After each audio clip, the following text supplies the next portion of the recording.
Alam mo ba kung sinong nagsabi na hindi, tama. Tama na dito dapat sa Pilipinas yan ginaganap. Ha? Ganon? Dapat kaya lang, siguro noon pa siya nagsalita. Pero sabihin na natin, huli man Kasi daw, baka na wrong choice sila. Nung desisyon. Kasi desisyon na dapat doon. Di ba? Binalik dito. So, may mga napumili, wrong choice. Wrong choice. Na wrong choice yan. Alam Sino mo ba ba yan? kung sino nagsalita nito? Sino? Ito pong si Senador Bam Aquino. Yan ang sinasabi ko. Bam Aquino. Senator Bam, magaling yan. Paano ngayon? Nag-iisip yan kontra ito ngayon doon sa mga stand ng ilang kasama niya sa liberal. Diyan, di ba liberal sila? Hindi.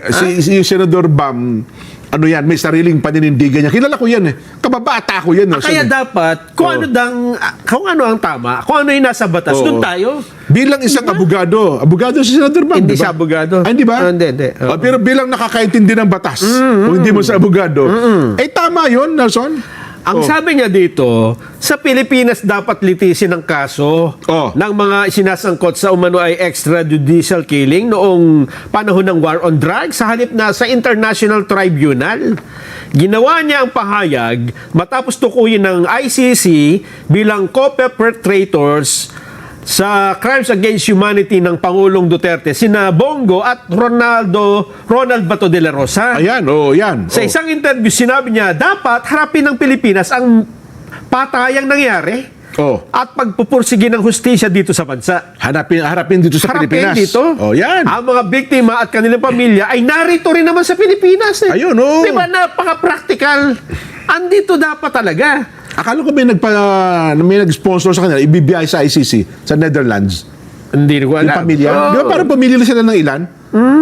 Ayun ko kasi dito ato sa pag nalalapit na trial parang may mga biktima, kamag-anak ng biktima na iharap daw Hindi ko alam kung makakaharap sila. Meron, nagpamasahe para iba Pamasahe na fair, hindi masahe na massage. Ganun ba?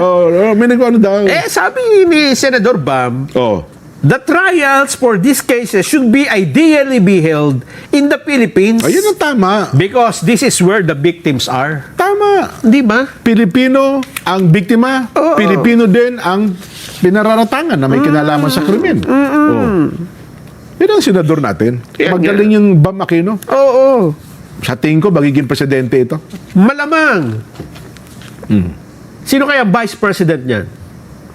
Baka ma-wrong choice din siya.